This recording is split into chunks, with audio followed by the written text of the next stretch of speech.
going on, everybody? It's your buddy, it's your pal Spaz Phoenix, along with Kristen. It's FLIX Fix. We're talking about Marvel stuff. Kristen, you haven't been on forever. How you doing? Yeah, moving sucks. But moving is... The process of moving sucks. The end result is awesome. We've already discussed this, though. You've moved. The moving is done. The unpacking is happening now. Everybody in the comment section, tell Kristen as long as all her boxes are in the house, she's moved. That part's done. It doesn't feel like it's done. It's definitely not done, but it's kind of done. We're getting there.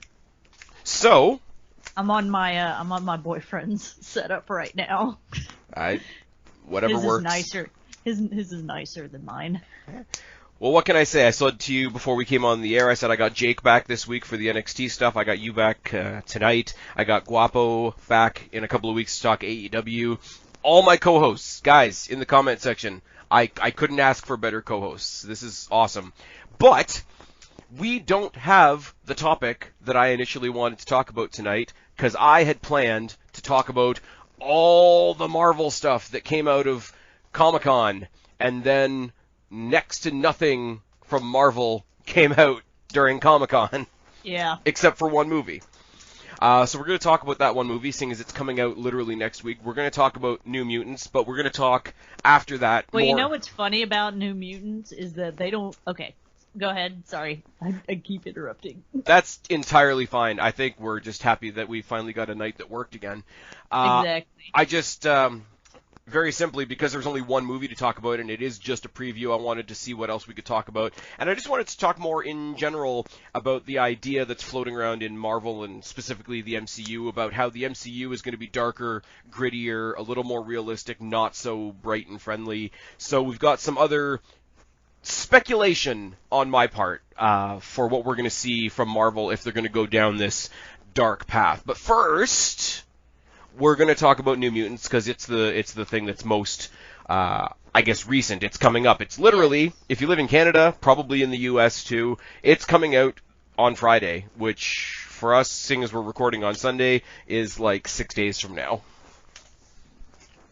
I like how I'm looking at all the stuff for Phase 4, and New Mutants isn't ever mentioned in Phase 4, so it's in a weird place where it's like pre-Phase 4.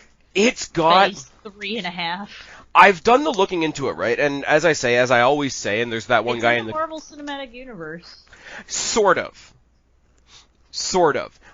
People in the comment section, I know there's that one guy that hates that I always mention CinemaSins and I always mention Emergency Awesome, but these are my sources, so deal with it.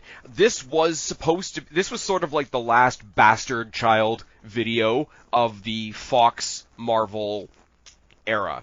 So it was supposed to be sort of like adjacent to the Fox X-Men, and it was sort of like they were going to acknowledge that they existed in the same universe, but it wasn't going to cross over into like, Apocalypse and First Class and all those types of movies.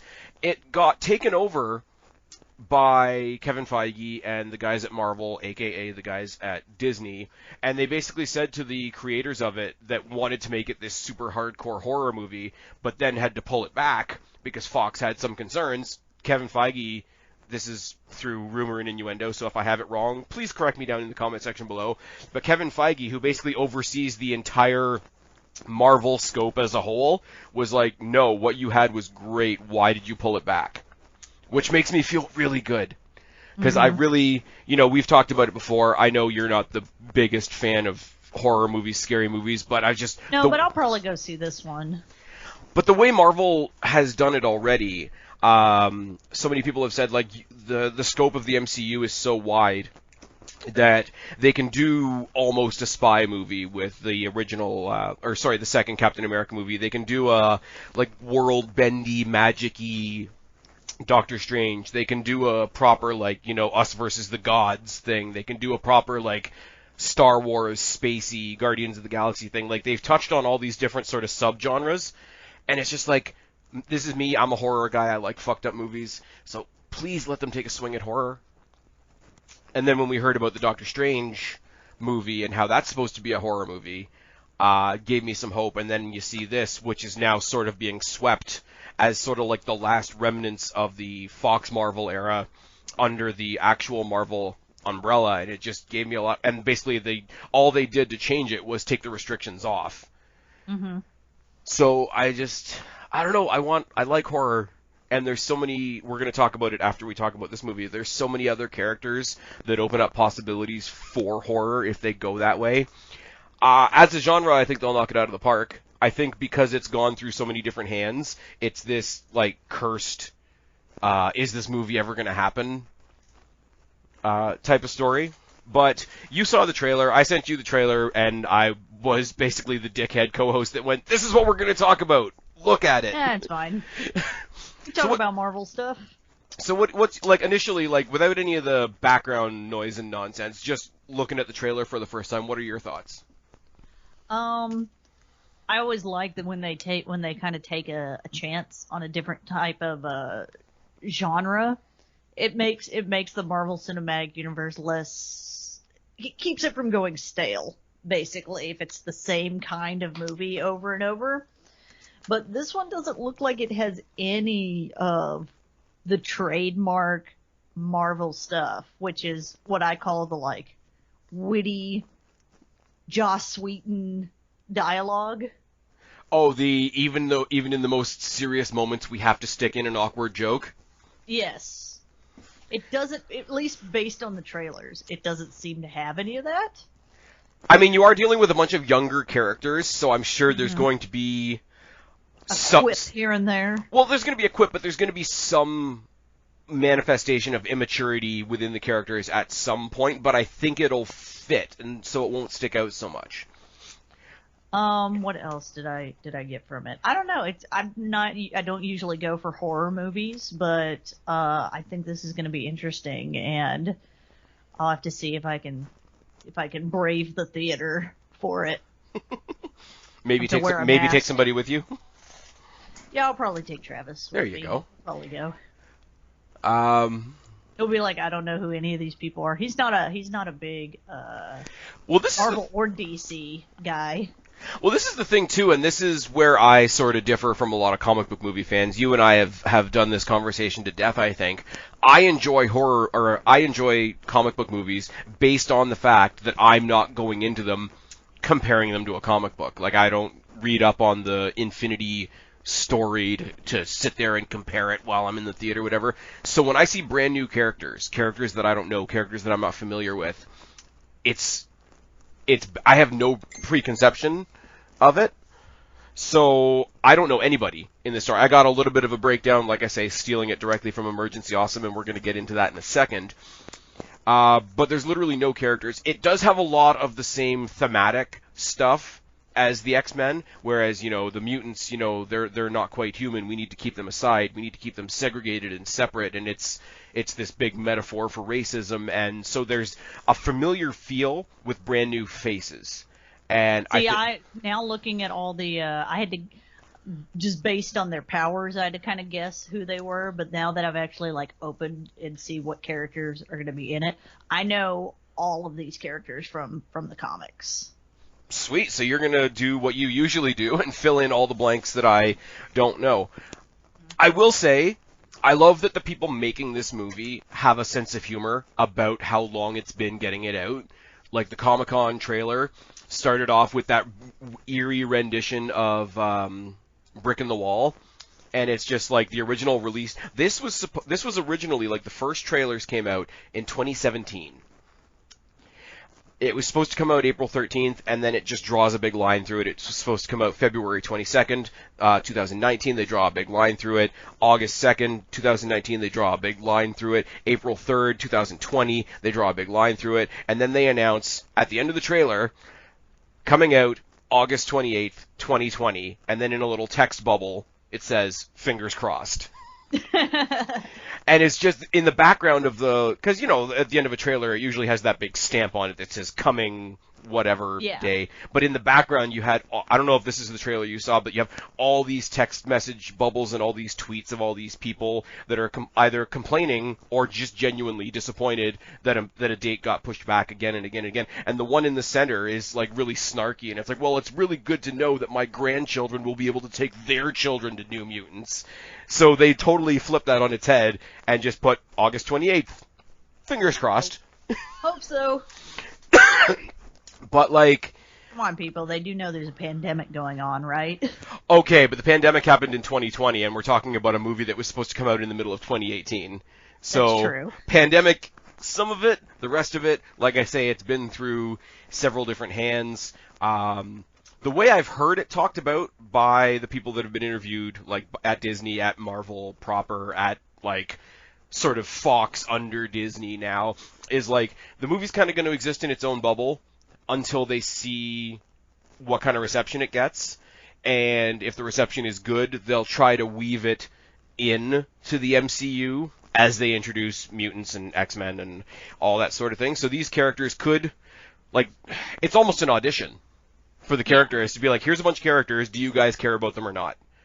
And I really like that, because we're in the age now where if people are loud enough about it, we get a completely different version of a movie. Like, look at the Justice League Snyder Cut that's about to come out on HBO. Like, they gave the guy enough money to completely redo the movie as he wanted to do it because enough fans were loud about it. So, just to come out and say, like, look, here's these characters. If you guys like them, we'll throw them in the MCU. I think it's a very 2020 take on it. And also, apparently, the main character, the main villain, is a big demonic ghost bear. So that's something. Not sure what that is, but maybe I'll know later. I was gonna say, apparently it's, again, going from sources and whatnot, apparently the Demon Bear is like the first main antagonist in the first New Mutants comic.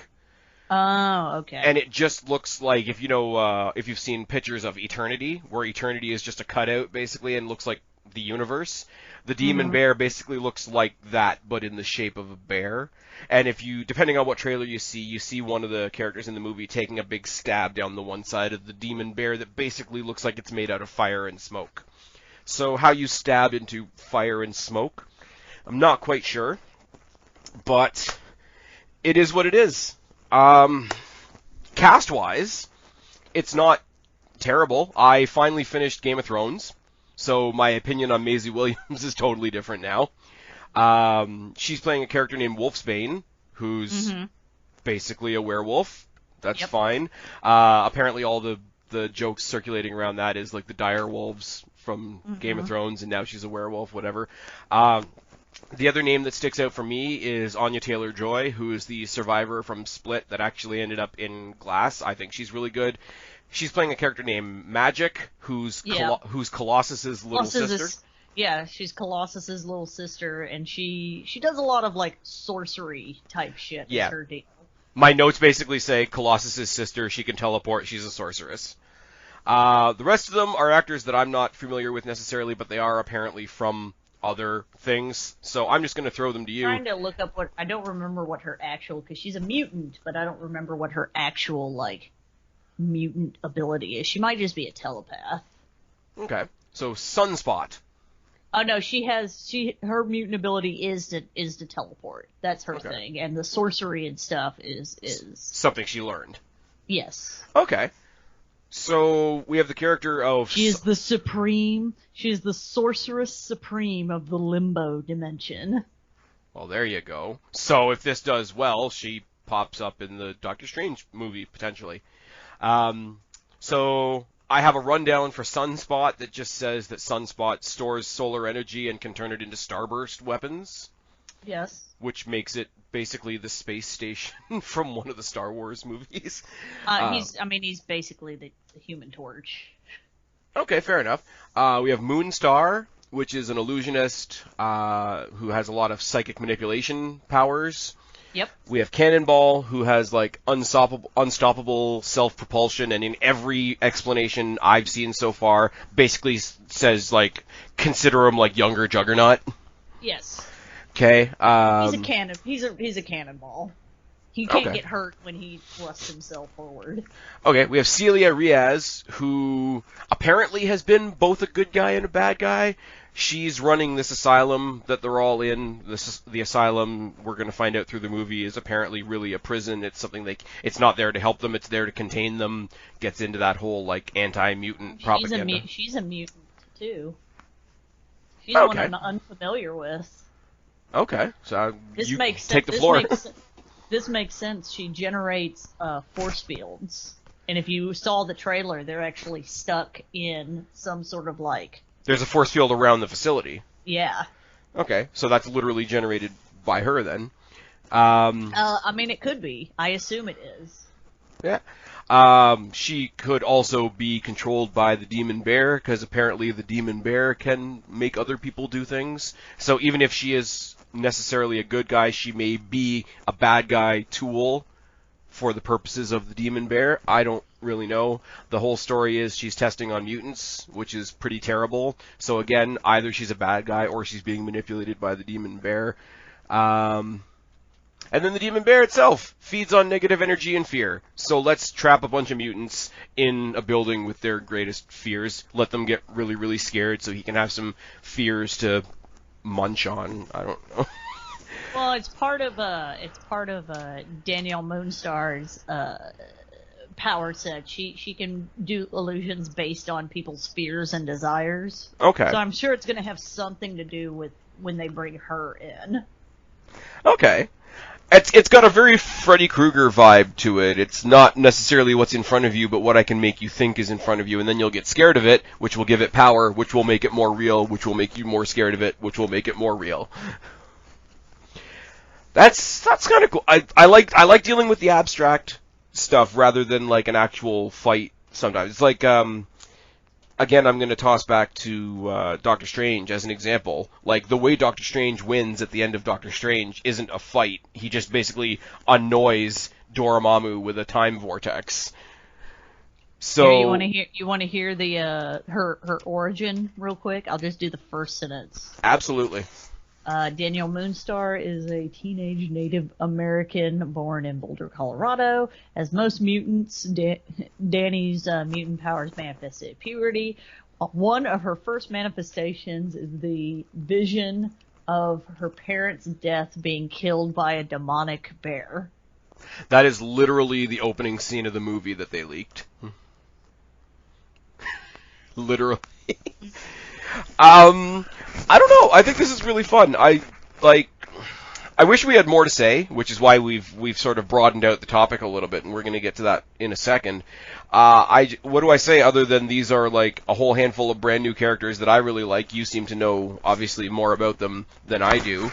My only concern with this is that, you know, they'll probably be able to do it, but my only concern with it is that it's hard to invoke a sense of fear from the audience, fearing for these people to live when they have superpowers. Yeah, but I mean, part of the fear, and this is the next thing I was going to touch on, you see in most of the trailers, they're sitting around in a room, and obviously you need to have that one person that's like supposedly like new to the class so that they can get a little bit of exposition in there, but everybody in that room has done something bad to somebody. Like, there's a dude in there that like burned his girlfriend, I think, and it's like, oh, all these things happened, and I didn't know I had these powers, and people ended up dead, and I feel terrible, and I'm a young person dealing with that, and all that kind of thing. So if you have this big, powerful force, which is what the demon bear is, and the previews that I've seen, the demon bear. We could call it something other than the demon bear, but there's really no other way to describe it. Okay, mother boxes. No. A lot of things have released the Allspark. But no, the demon bear. But you've got people that are young, impressionable, don't really know what they're doing yet, haven't come to maturity as a person, let alone maturity as a, quote-unquote superhero. They may have powers, but they don't really know how to use them, and they all feel guilty because they've done something and somebody died. So, yeah, they have powers, but they're going to spend so much of their energy trying to keep that in check so that they don't do something terrible that they'll be more susceptible than an average person or an average superhero. That's the narrative I think they can play with. Because if you're going to play with people and what their fears are, the way that conversation around the table goes, a lot of them have the common fear of, I don't want to accidentally hurt anybody. Mm-hmm. So I think it's good. I think the whole Like, yeah, if you sent the Demon Bear against the Avengers, it's not going to be scary. But if you sent the Demon Bear after, like, just Spider-Man, or, like, the kid that Tony Stark gave a bunch of gadgets in his garage, or something like that, or you sent the Demon Bear after Ned, if you got, like, Ned and Rogue, and, like, the kid from the garage, and, like, young Spider-Man, and sent the Demon Bear after them, you might be worried about them. Take away the Stark suit from Spider-Man, he's just there in the red pajamas. It's fine. You know, just there in the red pajamas. I mean, what was he in before he got the Stark suit? He was in red pajamas and goggles. That's true. But yeah, no, like, I think they could tell a lot, like, most of the X-Men stories, you could tell a lot of stories about, like, you know, persecution and separation and prejudice and all those types of things. Like, they're all being locked away in this facility because they all fall under X category. Like, the metaphor for racism and sexism and all that sort of thing is right there, so you'll have built-in sympathy that way, built-in sympathy from, like, oh my god, I can't believe I can't leave here, oh my god, I don't know why I'm here. I think there's a lot of reasons that you could feel bad for them, and sympathy and fearing for somebody's safety and feeling sympathy for them can work hand in hand, especially with young characters. Mm-hmm. So I see what you're saying, and in a lot of other scenarios, I think that would be the number one problem of the movie. But, I mean, it's a gigantic flaming demon bear. That's scary. I'd be scared. Alright. What's our next topic? I mean, I just want to say one more time, like, apparently a lot of the other people in this cast are from a lot of other well-known shows that I just haven't seen. But, as I say, last time we spoke, I was almost done Game of Thrones. I just finished Game of Thrones. Last 2 episodes are weak as fuck. But my opinion of Maisie Williams is through the roof right now. I didn't mind the last 2 episodes of Game of Thrones, but I also wasn't. I started watching it. I kind of like I skipped what I call the rapey seasons. I'm gonna say that with the logic presented to us in that show, I could make a decent enough reason for anybody else to end up on the Iron Throne other than the person that ends up on the Iron Throne. Also, like, all the awesome people turned into assholes or got really lame, and that bothered me. Yep. Like, I'm trying to be nice about... I think I just wasn't as emotionally invested as other people, so I was like, yeah, it's fine. I kind of was, because I was watching it in bulk, like, I think had I been emotionally invested in it to that point, and I'd gotten an it's fine ending, I think I'd be pissed too. I just came out of it like, what the hell am I supposed to do with this? And I made a really, really bad comparison as soon as I saw the second last episode. It's like, okay, so one person of your community was killed by somebody in authority, and your response was to burn down the whole city. The parallels between that and 2020 don't need to be overstated. But anyway... I'm just gonna let that one sit. I'm not saying anything else. But I'm just saying, like, Arya Stark, it's weird. I will say it's weird when you watch like 10 seasons or 8 seasons of a show and you see a character that you were introduced to as a child who's getting laid at the end is weird. It is a bit weird. Yes. It is awkward. It is very awkward. But as an actress, I think she's fantastic. Like I say, Anya Taylor-Joy, my biggest, brightest, shining like memories of Anya Taylor-Joy are in Split and Glass. I think she's amazing. I think as an actress, she's got a little bit of a creepy element around her anyways. So if those are sort of the two of the characters that I know, and you're building the rest of the cast sort of in and around them, I think cast-wise you're all right. A lot of people seem to know the actress that's playing Celia Reyes. I can't think of her name at the moment. But apparently she's got a resume an arm long. Even if it's not great, it looks like it's been put together great. Even if it comes out to be a super simple story, even if it comes out... Alice Braga? Yeah, I think that's it. She was in I Am Legend. She was in the 2010 Predators movie. Okay. Oh, presently she's in Queen of the South, a TV drama. No idea. No idea. But what I'm trying to get around to, and I'm not saying it very well, is even if it's the super simple, like, oh my god, we're all these different people from all these different places, and we got to band together to fight this big scary thing. Even if it's that simple, it looks like it's going to look and feel awesome. And I will take a simple story if it looks and feels awesome and gets me to like these characters. I think so as well. And most of the general populace doesn't understand that the mutants are in the comic Marvel universe and then not in this one, and Marvel's had to do these whole workarounds because they didn't have access to the word mutants or any of the characters because of Fox and everything. So, well, the whole, like, they couldn't use Silver Surfer, so they had to use Hulk to tell the world that Thanos was coming. Yes. Like, things like that. The only thing is, and I think everybody said it at least once, like, okay, good, now we've got the X-Men, now we can do mutants, now we can throw all these other characters in there. It's like, okay, you've just had 23 movies of a world-conquering event called the Infinity Saga.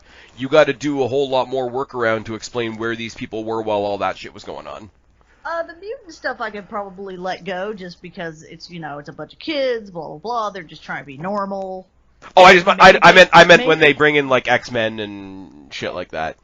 I think you could do X-Men by bringing in, like the concept of the team of X-Men being, like, after all this shit happens and after Tony Stark dies and everything, and, nobody's seen Captain America in a while. We don't know if he died, quote.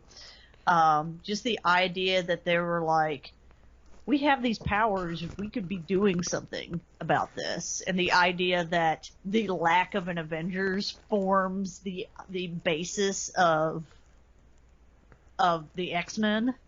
Just a group of people that are like, we have these powers, we could do something, we could be helping people.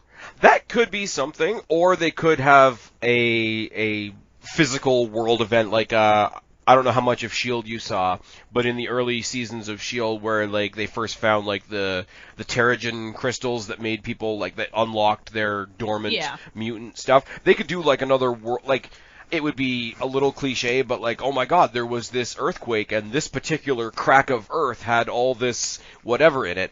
Or, the other theory that I've heard people kicking around is, over the course of Infinity War and Endgame, there were 3 snaps that affected the entire universe. Like, there's the original Thanos snap. Oh yeah, and you never know, like, the one little detail that, like, doing all of that, like, like butterfly effect. Right.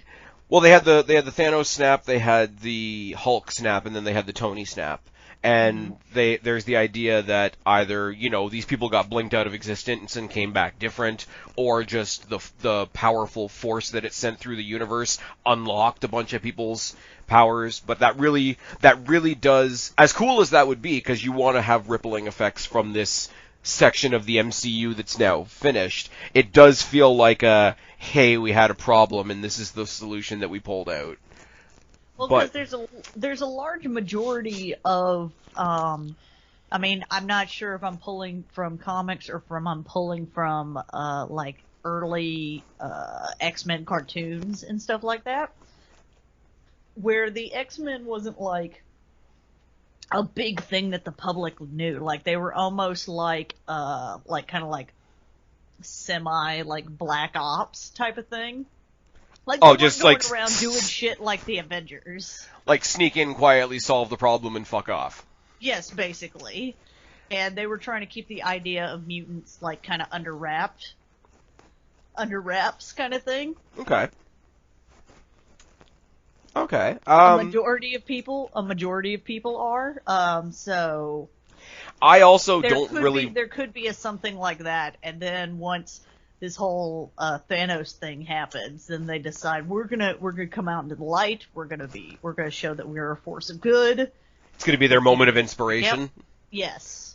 Okay. I could. Because I've heard a very similar thing. Because the idea of bringing, not that I've heard that this is happening, but the idea if, like, Marvel was going to bring in somebody like the Fantastic Four, having the Fantastic Four, I want to say this, I got this from Movie Bob or something, Right. off of the Escapists.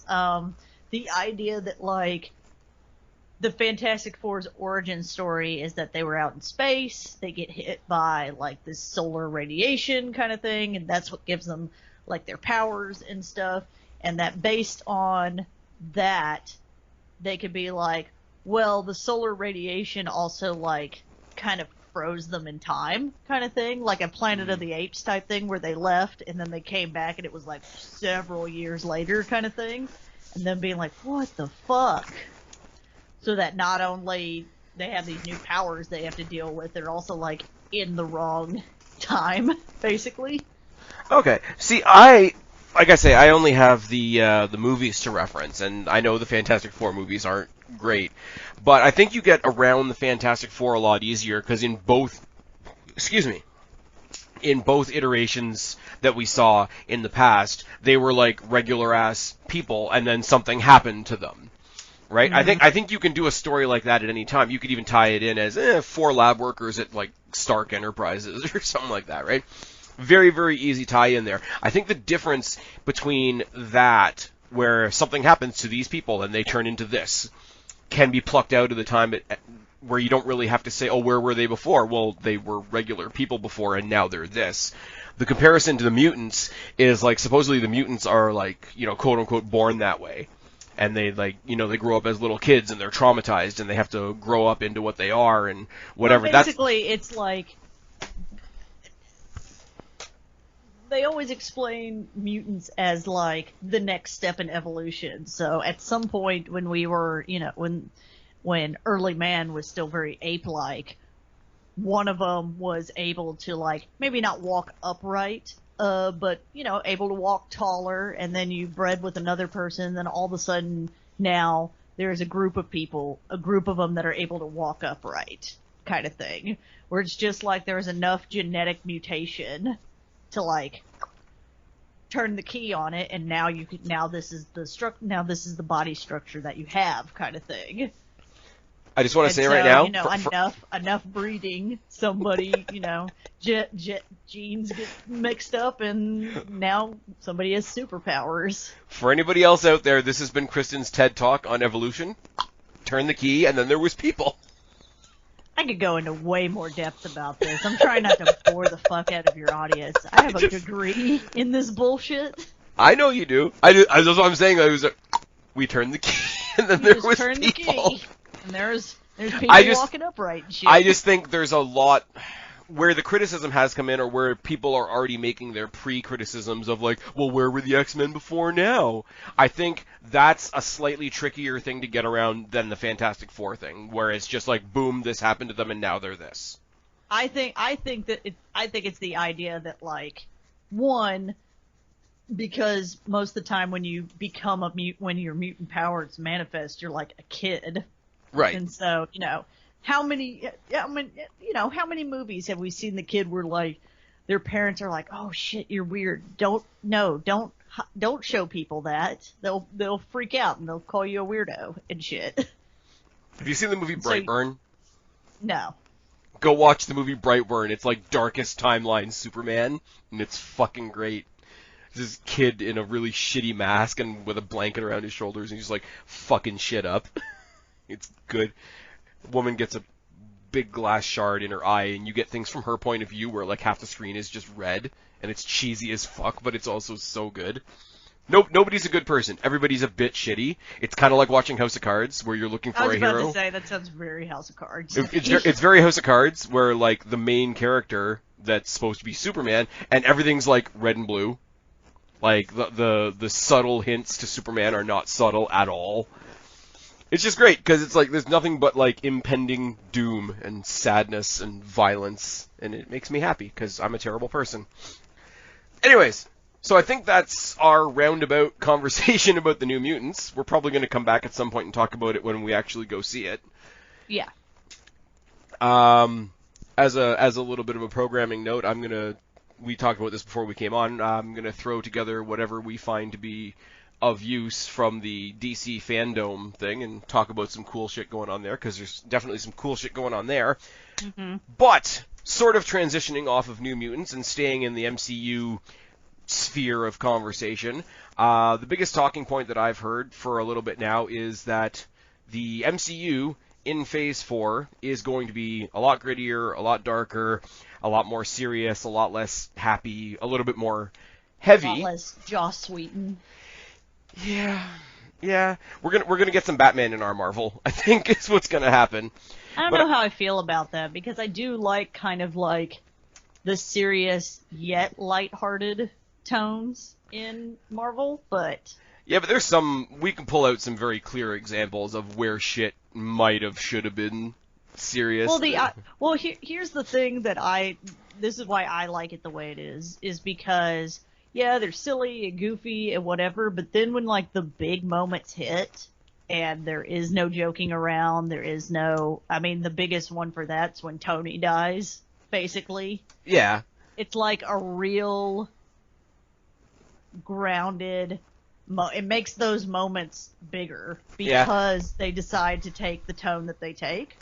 And, like, you've always referred to it as being really quippy, and I don't mind it, but it sort of went over everything, and you just, like, whereas we said before... It's why a lot of people were a little down on Age of Ultron. It was very quippy. Right, and this is the thing, like, we talked about before, like... the MCU does this great job of attacking all these different genres and taking things in slightly different directions, but I think what it does is it puts this nice little comforting blanket of this Marvel brand of comedy over everything, and you're like, even when I went to see Infinity War and Endgame, and you got into these moments that were serious, and I'm like, please don't drop a stupid joke in here. Like, just don't, like, and I don't want to be watching that with that sense of, like, this is awesome, please don't ruin it. I get enough of that in wrestling. I think they pull back a little bit, and a lot of it depends just on, like, what characters they're going to bring in. We just talked about New Mutants, a bunch of kids that don't really know what's going on, who are being persecuted because they have powers and are imprisoned, are not going to be happy people. They're going to be like, fuck this shit, we're going to go kill the demon bear, but we're also not happy about life. And that will make the happy characters look happier and the fun character, and it'll make Ant-Man more funny, and you want to go hug Paul Rudd and maybe stay away from the angry kids at the insane asylum. But I think that balance or that contrast helps everybody. I think a little less of the Marvel brand of comedy over everything will... I don't think straying away from the Marvel brand of comedy is going to hurt something like New Mutants because the other movies are so good. I feel like this is a good thing. This is what having something like the Marvel Cinematic Universe, as established as it is right now, does for when they decide to do something that's, you know, a little off the beaten path. I would say like New Mutants, or a lot of people would say like Doctor Strange was a little kind of off the beaten path based on your typical Marvel flavoring. Because it's attached to this Marvel Cinematic Universe, one, people will go see it because it's like, well, I have to see this one, because if I don't, then when fucking Thor 7 comes out, I'm not going to know who this character kind of bullshit. That kind of like the not fun part of it, but also the idea that because it's attached to this continuity, they can take more of a risk on some of these side projects. Yeah, they could take more of a risk on these side projects, because even if it like bombs, which it won't, because they've got the formula like down pretty pat at this point. I mean, even the worst movies in the Marvel Cinematic Universe, Captain America, are just fine. They're not awful. Yeah, and the thing is, like... They're just fine. They're not your favorites. They're not ones you'll watch over and over again, but they're fine. But the thing is, though, like, because Marvel has, like you say, it has, like, this ingrained following now, this fan loyalty now, New Mutants could bomb. New Mutants could be, like, the worst failure in the history of Marvel. It's not going to stop people from going in November to see Black Widow. Exactly. They have sort of like it's a safety net kind of thing. They're able to take these risks with some of these different movies because of the fact that they have such a strong base. Yeah. Because they know, like you said, because, they might not like New Mutants, but is that going to stop them from going and buying Disney Plus so they can watch Falcon and Winter Soldier, B2 buddy cop movie, basically? I have Disney Plus. No. I have Disney Plus and Crave, and what else do I have? Netflix, and somebody else in this house has Amazon Prime. COVID's killing all of us. Mm-hmm. But anyways, is that gonna keep you from going and seeing Thor, no. Love and Thunder? No, it's not gonna keep.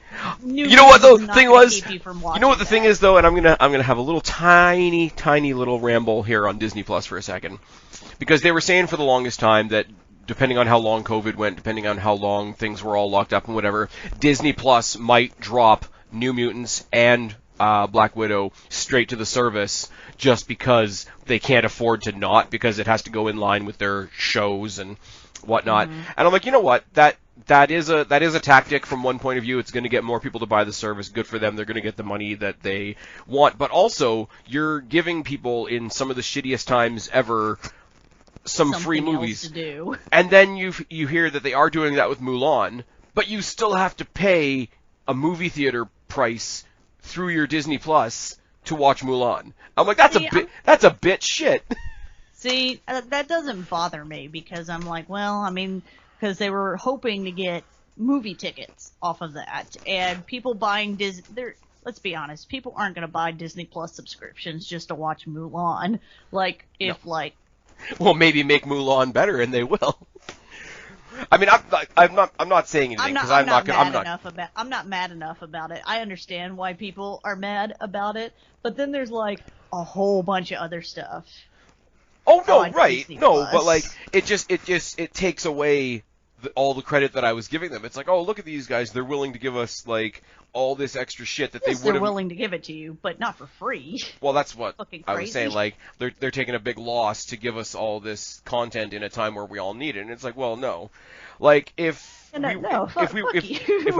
not just giving it away. If we were still in 100% lockdown and there was no theaters open right now, and New Mutants came out on Disney Plus in 6 days or whatever it is, and I had it there on the service, and they wanted me to pay, I don't know how theater prices are down there, but theater prices up here are ridiculous. I'd be like, maybe. I probably will, but also not as nice as I thought you were. And I mean, Black Widow. Maybe I'm just cynical about it, so I'm that makes sense to me that they would be like, oh, no, you gotta fucking pay for it. I don't know. I mean, all the movie theaters around here right now that are playing replayed stuff, like I told you before, they're playing the old Jurassic Park movies, the Christopher Nolan Batman movies. They're playing Inception. They put Invisible Man back in the theater, and it's like, come on in for $5. I'm like, all right, cool. I doubt they're going to do that for the new movies. No. They're just trying to get some cash flow back through the building, which is also fine, because the theaters need to make money too. The theaters are in much worse financial shape than Disney is. That's sorry. True. I'm sorry. Love Disney Plus. Well, but there's a lot of people that are talking about how this will be if this formula works, where they release it on Disney Plus, at the same time as the theaters. If this model ends up working out, then it's going to be fucky but I feel like there's always going to be people that are going to want to go to the theater. This guy. The movie theater. This guy right here. Nobody can see it, but I'm putting my hand up. My mom is that person too. My mom's been wanting to go to the movies for a while. She's like, I'm done with watching stuff at my house. Well, it's not only that. Before all this bullshit went down, it's a reason to get out of the house. It's something to do, but also, even if you go see the shittiest movie, which the last one for me was Terminator Dark Fate. Piece of shit. Don't watch it. I don't recommend it. But even if you go see Dark Fate, the experience, or whatever you want to call it, of going to the movies is still a thing. Mm-hmm. I don't know. I got into it a couple years ago because I used to look at it as a big social thing. I used to look at it as, you know what, me and my friends are getting together and we're going to do this. What are we doing tonight? This is what we're doing. We're going to the movies. Or I'm going to a movie because this is something I want to see. How many people am I going to drag along with me? But I got to a point where it became a solo thing for me. And what I would do, because there's a theater between my work and my house, is I get off work at 3:30. I would look for whatever show was playing at 4, not even really care what it was. And what it did for me is it like mentally drop kicked my brain into the weekend. Mm-hmm. And it was the nicest thing ever. And I get off work a little earlier than most people, so you got a nice semi-empty theater. Kick off, shake off the workday, go to the theater, catch a movie. Even if the movie sucks, like I say, you've got the theater experience, and then you get out, you still have some day left. Theater's great. I am so looking forward to next Friday because I'm probably going to go see New Mutants. I like the theater. I will always go to the theater if given the chance. Plus, like, you got shit that, like, you have to see in IMAX. Like, I'm sorry, I would not have downloaded and watched Infinity War on my phone. Like, people can fuck off with that shit. Like, oh, I'll download a torrent later. It's like, you're a moron. I'm sorry. Anyways, some people like that, but that was quite a tangent. So, going forward, Phase 4, it's going to be darker, it's going to be grittier, it's going to be a little bit more serious, a little more down. That's mostly, or at least in my opinion, Isn't that really fitting with how this year is anyways? Is it not? Is it not? The tone of the movie mostly is going to be determined by who's in the movie. So I've got a couple of characters here, and I mean, you can feel free to throw some in as well, that I want to see, are either characters that we already know that I want to see more of, or characters that we don't know in the MCU yet that I would like to see in the MCU. And the first one is Loki. Oh, he's getting his own movie, so... He's getting his own show. Yeah. But his show is like the version of him right after the Battle of New York that never really became a good guy. Yeah. So you got to imagine this is the guy that was about to be arrested, about to be taken back to Asgard, so that's a bit of a bitch. His what do you call it?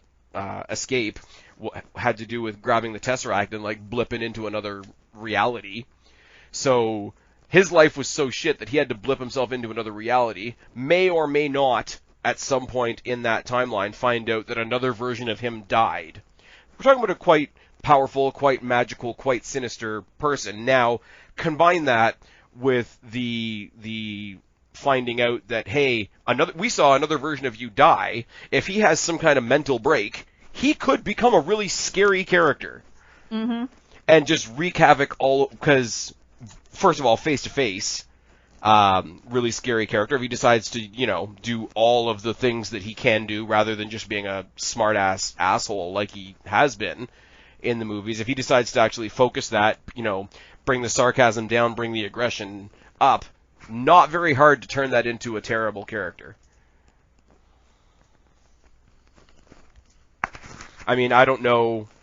It's going to be all over the timeline and all over the different dimensions, so I don't even know where to start.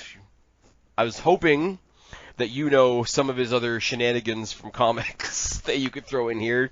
Well, I mean, there's a lot of shenanigans when it comes to Loki. So, of those many, many shenanigans and all your depth of comic book knowledge, what would you like to see happen on screen? I'm not sure. I'd have to go through the... I mean, there is several instances where, like, Loki is female. That would be interesting to see. Fair enough. Just because I'd like to see who they casted for it.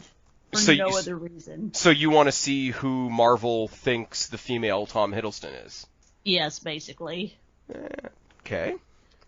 Loki's not really my forte, so... Okay, fair enough. I mean, I hope, because what did we do? We lost Loki, we lost Gamora, we lost, obviously... Except that we didn't, because Gamora's still alive now. Well, that's what I'm saying. It's the timeline of Gamora that never met... Star-Lord. Star-Lord, yeah. He's Star-Lord, damn it! Star-Lord, damn it. But I'm saying, if we're gonna just keep a character alive by keeping the younger versions or the previous iterations of them in, there's no reason Loki can't pop back up in a movie. I guarantee you in what's the new Thor, the Love and Thunder. Yeah. We're going to have Lady Thor, etc. I guarantee he's there for at least a cameo. Because this is the version, like I say, this is the version that never became a good guy. This is the version that knows that another version of him died, and if he knows that Thor let another version of him die, you could have a whole, like, revenge arc there. If they wanted to. And I kind of want to see it now. I'm talking myself into it. Well, one, I don't normally, like, kind of speculate on what these movies are going to be, just because I try not to throw myself in what I am now calling the Star Wars trap, where you have this idea of what you want it to be, and then when it's not that, you become angry and disappointed. But also right now, because, you know, with the exception of a Spider-Man Far From Home, like, Endgame was the last, like, big thing, and so everything's kind of open. There's no, like, villain they're working towards yet. There's no, like, overarching, like, fighting the Infinity Stones. There's none of that. And so it's just really wide open possibilities-wise. And I think it's going to be sort of an everybody go to your own corners thing for a while. I think they need that. Because think they need everyone go to their own corners. There is no Avengers movie in Phase 4. That's not to say that, like, one or two characters won't work together. Obviously, we're going to talk about one in a second, where people are sort of teaming up, you know, sort of buddy cop style, like Falcon and Winter Soldier. But there is no big Avengers team-up event in Phase 4. The next Avengers, which right now, I mean, I'm sure they'll call it something else, but right now it's just on the schedule as Avengers 5, is at the end of Phase 5. So they got a lot of ground to cover. Obviously, they got a lot of new characters to develop. They got to intersperse their stuff between the Sony Marvel stuff. So I think there's going to be a lot of, as much as they will all be linked, I think there's a lot of individuality is going to be the big thing in Phase 4. I think that'll be a good thing, because I've always been, not fearful, but I can't think of another word, of the idea that, like, the next generation of, like, moviegoers are coming, and you didn't want to hit this point in, if they're going to continue this Marvel Cinematic Universe, because why wouldn't they? It's still making money. You were going to hit this point where this group of people that was too young to have gone to the theaters to see, like, Phase 1 or even 2 kind of thing, be like, fucking, I'm not watching 27 other movies to know what's happening in, like, Thor 4. Like, I'm not gonna do it. But since there'll be, like, a lull in the everybody's kind of going to their own corner, doing their own thing kind of thing, you won't need that as much. The last thing you'll have had to watch is probably both Avengers Infinity Wars movies.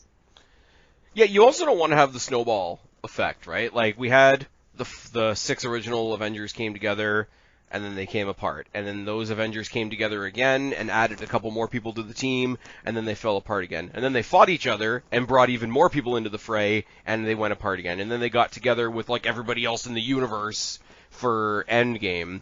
Now, you don't want it to be an escalating thing of, like, how many action figures can we get on the TV at once? Mm-hmm. So a little bit of individuality. There's going to be a lot of characters that we don't know of yet that are going to need their own individual time to grow. Like, obviously, we are getting a younger Hawkeye. We're getting She-Hulk at some point.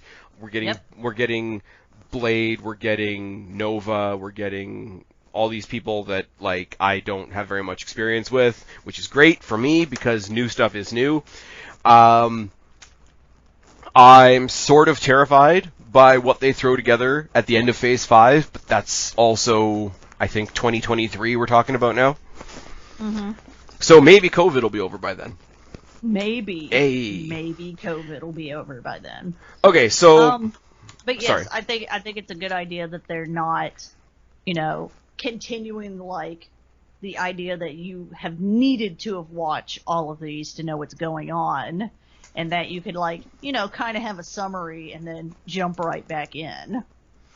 Right. Because as somebody that you don't watch very many if any animes, Spaz. No, I do not. But for anyone in the audience that does watch anime, a lot of people are like, oh, One Piece. So One Piece is, depending on how you like your anime, it's a good anime, but currently right now I think it's on episode 800. So nobody's gonna like hop into One Piece right now. Like, fuck that, I'm not watching 800 episodes. Right. And I didn't want the MCU to turn out to be something like that. Yeah, they're on season 20 of One Piece.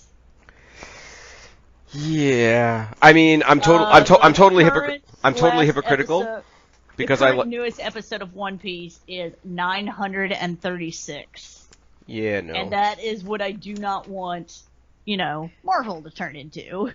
Right, and it's like I'm totally hypocritical because I loved everything Marvel did on Netflix, even Iron Fist. But my brother is trying. I wanted to love Iron Fist. I know. I was so mad that I couldn't. Netflix broke your heart. It did. They broke my heart. But my my views are vastly different when it comes to DC. I look at DC with not as much expectation as I do Marvel, if I'm honest.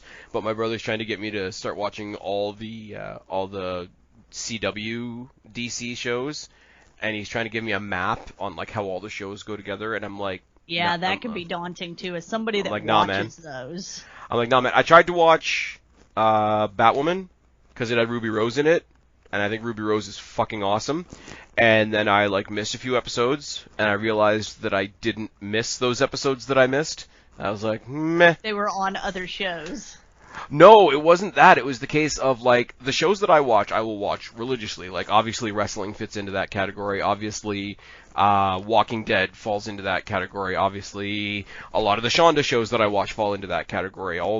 When Marvel did hit Netflix, I was blitzing through all of it. When Mandalorian hit Disney Plus, I was watching it as soon as it dropped. But, my thing for a weekly show on television is if I miss more than one episode, and I'm not that affected by missing it, I start looking at, am I really enjoying it, or am I just watching it because it's there? And I was kind of just watching it because it was there. And then I got the announcement this year that they replaced Ruby Rose, so I'm definitely not missing anything. Yeah. But, Marvel, on the other hand, even the way they did I had to explain to a buddy of mine who just started watching the Netflix shows a little while ago, you have to have a little map. You have to have a little map, and in fact, I'm going to actually find it because my phone's right in front of me. And it's kind of like, hold on. Say stuff and while I. And then there was a lull in it. Okay, here it is. Yeah, No, you got to watch Daredevil season 1, Jessica Jones season 1, Daredevil season 2, Luke Cage season 1, Iron Fist season 1, Defenders, Punisher season 1, Jessica Jones season 2, Luke Cage season 2, Iron Fist season 2, Daredevil season 3, Punisher season 2, Jessica Jones season 3, and then get really sad because they're all over. But I didn't watch season 2 of anything except for Daredevil. Anything that came after Defenders deflated me too, because it was good, but I wanted it to be something else, I guess. You wanted it to be TV Avengers. Well, no, I did not want it to be TV Avengers. I think I never got over how bad Iron Fist was. And it didn't bring me back from Iron Fist. There were glimpses. There were small glimpses. You were defeated by Iron Fist. I was very defeated by Iron Fist. Iron Fist broke me.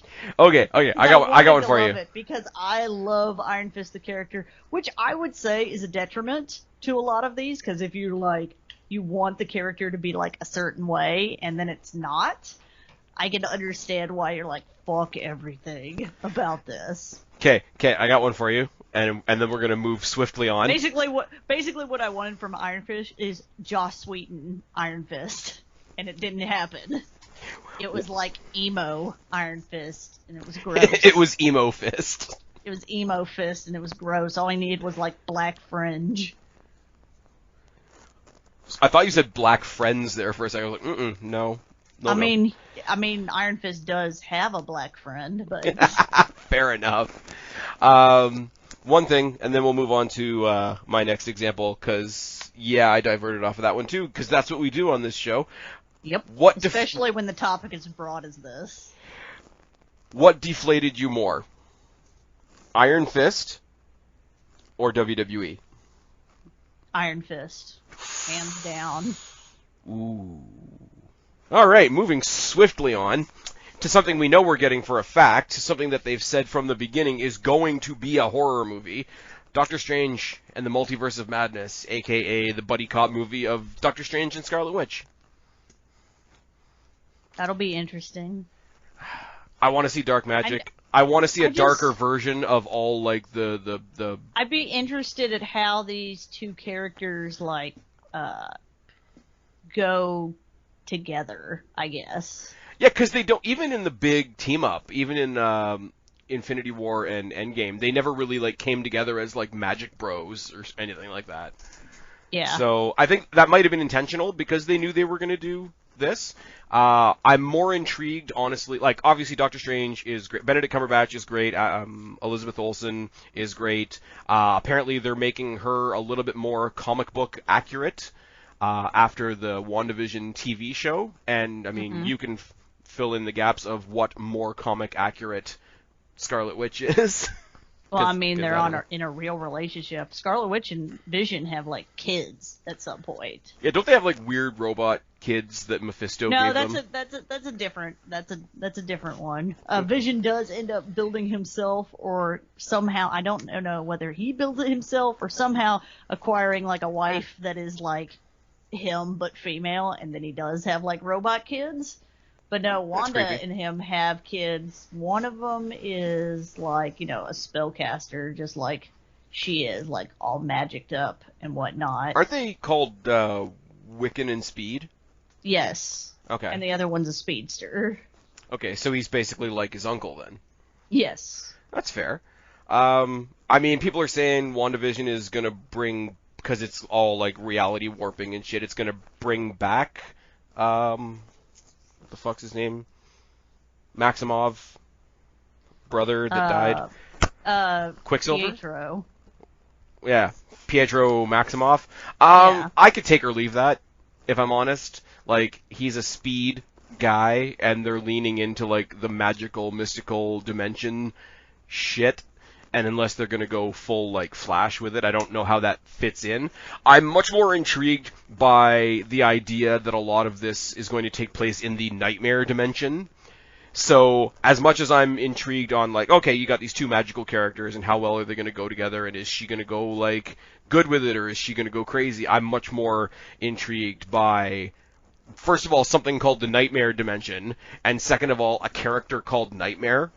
Well, in the comics, Wanda has such, like, kind of reality-breaking power. She actually is part of the reason that, like, whenever Marvel kind of, like, hit a point where they were like, fuck, we have too many characters with superpowers, specifically X-Men. She did the whole No More Mutants thing. She did the No More Mutants thing, and they kind of, like, depowered a bunch of people. Then they slowly started bringing people back and everything, but... I was going to say, you can probably explain this, because I've only heard this in bits and pieces. How did the No More Mutants thing come about? I want to make sure I get it right, so I'm going to bring the page up. But basically, in this version, I believe her children die, and she goes kind of crazy, and she's being manipulated a lot during this point, and, like, has a psychotic break. Like I said, I'm trying to, I want to find the specific part where she does that, because I want to make it right. I think it's House of M is what it is, with No More Mutants. Okay.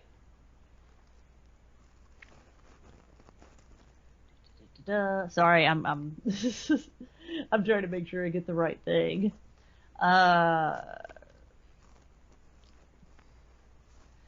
realizing the Avengers and X-Men are seriously contemplating killing his sister due to her unstable power. Like, yeah, her kids die, Vision dies, and, you know, she slowly starts to have a psychotic break. And Pietro tries to convince her to create a world where everybody has their heart's desire. And when she breaks that, she makes that reality, and when they finally kind of bring her back to sanity, since her brother and her father have been manipulating her this whole time, she brings all of them back, brings everybody back, and then decides, we're done with this. No more. They're trying to, Magneto specifically is trying to get her to create a world where there are no humans. That's just all mutants. Oh, okay. And so then she decides, no more mutants. It depowers 90% of the mutant population, including her brother and her father, and then she kind of like goes and lives a life of seclusion. And she doesn't really have a memory of anything that happened. So she doesn't end up using her powers for a long time after that. Because she doesn't know that she has them? Yeah. Okay. See, if they're going to make her have a mental break, I'm kind of steal this from other. You've seen the Christopher Nolan Batman movies, right? Yes. All three of them, like Batman Begins. Mm-hmm. Okay, so you know in the end where like the ultimate thing for Scarecrow is he's put all the like the fear toxin into the water supply, and the whole idea is he doesn't have to do anything. Let Gotham tear itself apart, because everything they see is terrifying and they don't recognize the people in front of them, and then they get that weird, like, melting black version of Batman at one point, and it's really weird.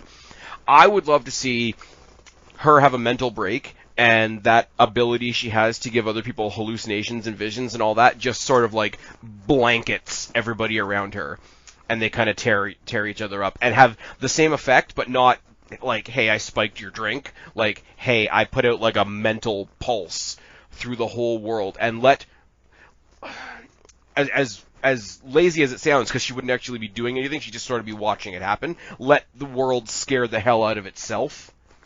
I think if you're going to play off her having a breakdown, rather than having her have the breakdown that just, like, destroys everybody, have her have the mental breakdown that psychologically has the world take itself out a little bit.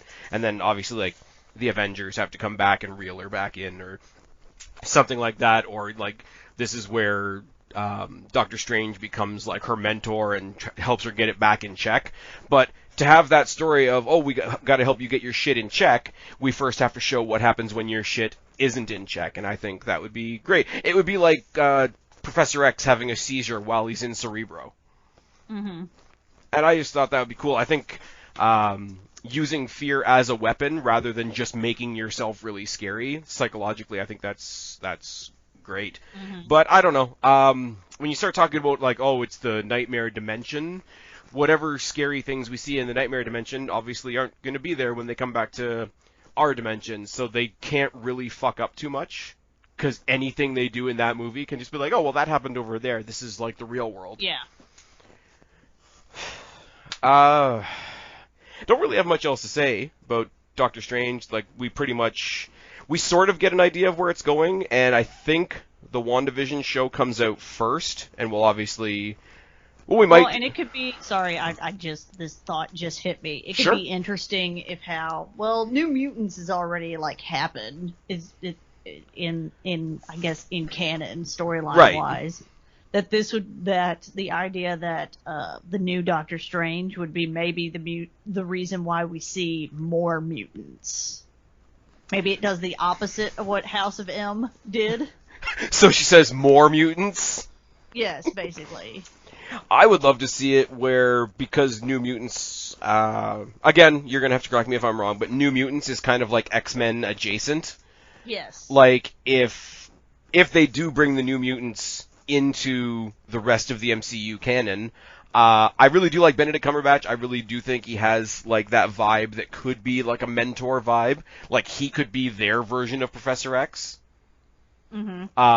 Mentoring them. Like, he could have, like, the school, like, he's the sorcerer, or the master of the mystic arts. He could have the university of the mystic arts. You could have a really cool, totally separate thing, and it's like, okay, well, we hop dimensions, so anything we do in our Doctor Strange and the New Mutants of Madness world doesn't affect the rest of the world because it's in the, what do they call it in Doctor Strange? The mirror dimension. This is where we practice our shit. So you could have whole movies like that, and with Benedict Cumberbatch, along with, like I say, Maisie Williams, Anya Taylor-Joy, other actors that will probably get well known just within those movies. You could have an entirely separate sect of your MCU universe and experiment with all kinds of shit while other people are doing like more earthy things. Mm-hmm. Okay. All right. Are we? I think we should wrap this up. I got a few more.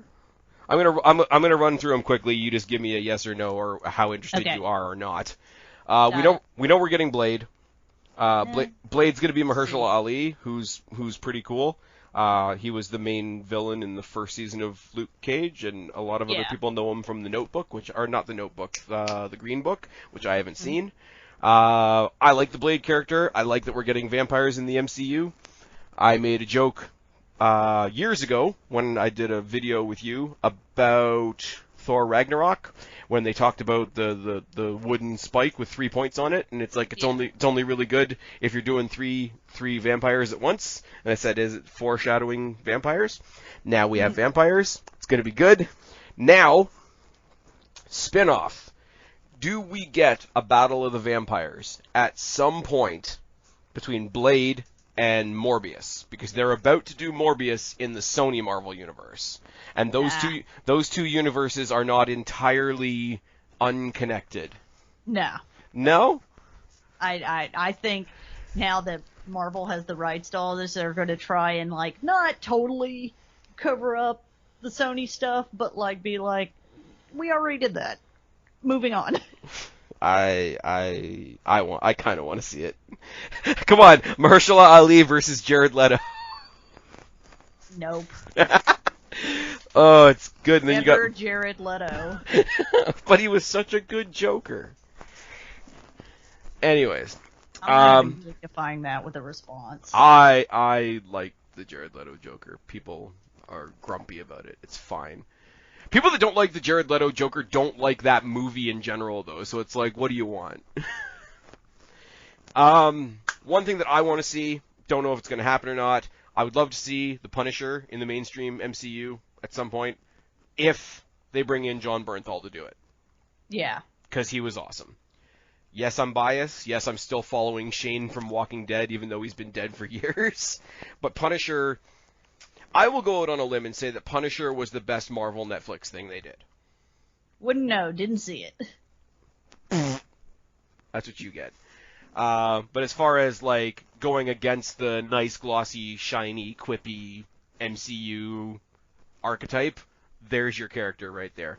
Also, I kind of want to see Ghost Rider, the version of Ghost Rider that we got in S.H.I.E.L.D., who was not only the Ghost Rider, but also it was implied that he was learning how to do Doctor Strange shit, because he could do the portals with his chain. Mm-hmm. So that's something, again, you could tie that into, like, the magical end of it, you know, put Ghost Rider in there with Doctor Strange and the Dark Mutants of the Mutant Academy, and I want Venom to cross over. Nope. At least once. Nope. Because I want to see a fight between Venom and Hulk. Nope. I'm going to actually... I'm anti-Venom. No, I'm going to show you... Okay, we've done this before where you've showed me, like, really weird shit. I'm going to show you one thing. Hold on a second. I guarantee it's not going to change my mind. No, it's not going to change your mind. It's just kind of awesome. And then there's silence on the line. Because Spaz disappeared. I did not disappear. Maybe they could bring him in the new Spider-Man movie. That's fine, too. They're going to make a third one at some point. Here you go. I'm going to send you a picture if my computer decides to work. Come on now. You can do it. Oh, headphones falling off. There we go. There we go. Hold on a tick. This is great for an audio podcast. I mean, it's as good as it is when you do it. Yeah, but okay. I present you the Red Hulk infused with the Carnage symbiote and the Spirit of Vengeance. Oh yeah, I've seen this picture. I want that to be a movie. That would Red be Hulk isn't in the cinematic universe yet. That's fine. Because they haven't given Hulk any background because they were like, and we did a Hulk movie, but we don't have to talk about that. Because they can't do a Hulk movie. There's some weird rights thing with Universal. That's why they gave him a storyline like over top of like the Infinity War and Endgame and whatever. I'm sorry, I want a situation where the freaking Hulk, any version of the Hulk is infused with a symbiote and the Spirit of Vengeance. I think Like, too much. strictly on a visual scale, like that's fucking amazing. NWO levels of too much. Oh my god, stop. And then that thing, whatever you want to call it, takes on the Demon Bear. Okay. I am ending this podcast. No, you're not, because I stop. need you to help me with one thing. Okay. And this is the last one on the list, and I'm throwing it all the way to you. Tell me everything I need to know about Moon Knight. Moon Knight? He's Marvel Batman. That's it. That is Moon Knight. He's Marvel Batman. That's it. Yeah. That's all you're gonna give me. That's all there is. That's all you're gonna give Here, me. I'll pull up the Wikipedia just to be sure, but he's Marvel Batman. So his name is Woos Brain? Maybe. Actually, No, Mark Spector. oh, good lord. Some of the actual, In the comics, he's a former boxer, CIA agent, mercenary. Nice. That doesn't sound like Bruce Wayne at all. Who was betrayed by his employer. He stumbled upon an archaeological dig. And was empowered by the Egyptian moon god, giving him a second chance at life in exchange with being his avatar on Earth. So it's kind of like Mystical Batman. Mystical Batman, yeah. Alright, fair enough. I will say, and this is probably the last DC reference I'm going to make on this Marvel podcast. Have you seen any art from any of the Amalgam comics? No. Okay, so, the little bit that I know, I think it's from like the 70s. There's like one series of comics that Marvel and DC actually worked together on. And all the characters...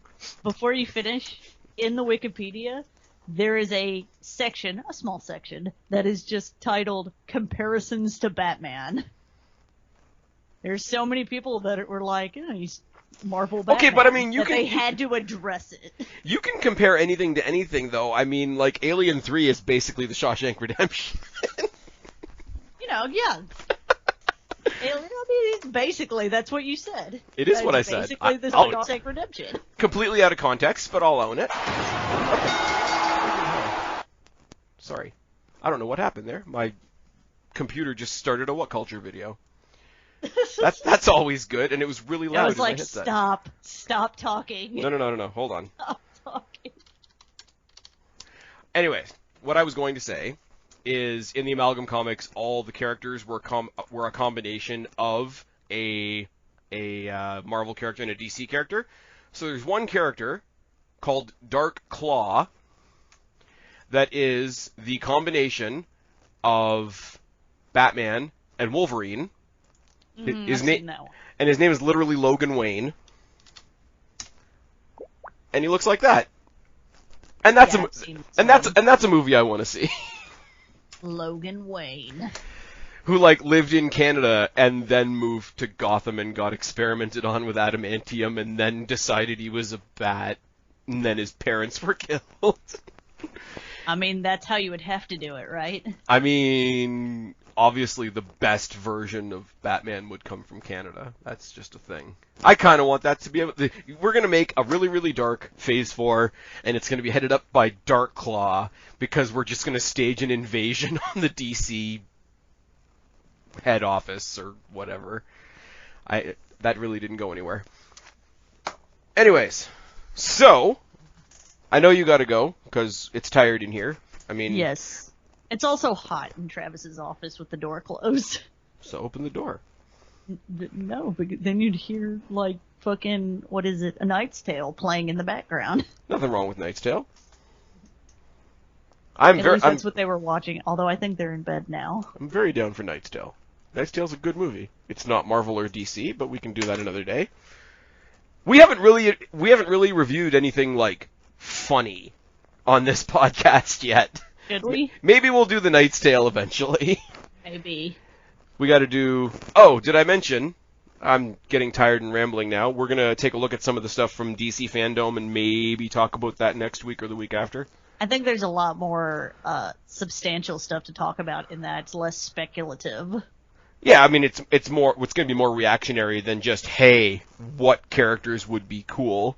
But I didn't want to make this just about the mutants, because I thought the San Diego Comic-Con online was going to give me a lot more than one movie that I gave a shit about. So this is what you get. You get New Mutants, and I think all the rest of the Marvel news that will be more substantial, I don't think that's coming out till D23, and I don't know when D23 is.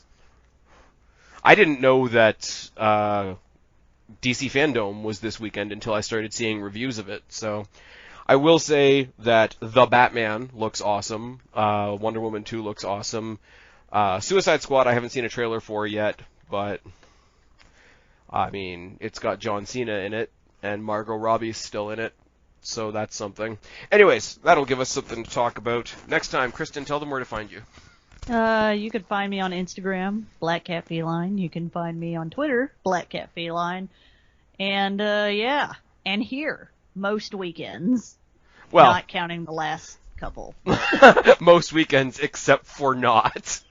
Except for I was moving. I'm sorry, I was moving. It was very tiring. I just want you guys to know, like, as much as I give Kristen a bunch of shit, like, every time our scheduling doesn't work out, I get a ridiculous and unnecessary apology from her. So while we haven't heard from her in a couple of weeks, she is dedicated to this crazy, wacky thing that we're doing. I am very dedicated. Spaz would send me a message, I'd be like, okay, yeah, we could do it this next weekend, and then that next weekend would come, there'd be a message about 9 o'clock my time, be like, hey, I'm ready when you are, ... 2 hours later, guess not. Try you again later, and I was like, oh, fuck. It's basically since we've decided that Sunday night is the recording night for this, it's like, so, next Sunday. Yes, so next Sunday, question mark? I'm like, I'm so sorry, I fell asleep. But I mean, you got real life going on, and for anybody that doesn't realize, you are in for the fun, wacky shit that we're doing here as much as you are, then they're dicks. And Those of us that get it, appreciate it. Good to have you back. I got Jake back on Thursday, I got you back tonight, and I got Guapo to talk about AEW in a couple of weeks. So many co-hosts. So many co-hosts, and I mean, okay, Fabes out there somewhere. We'll find something to talk about someday. And yeah, one day, all the wrestling companies are going to come together and make a movie, and I'm just going to get all you guys on here at once, and it's going to be terrible because I can't edit for shit.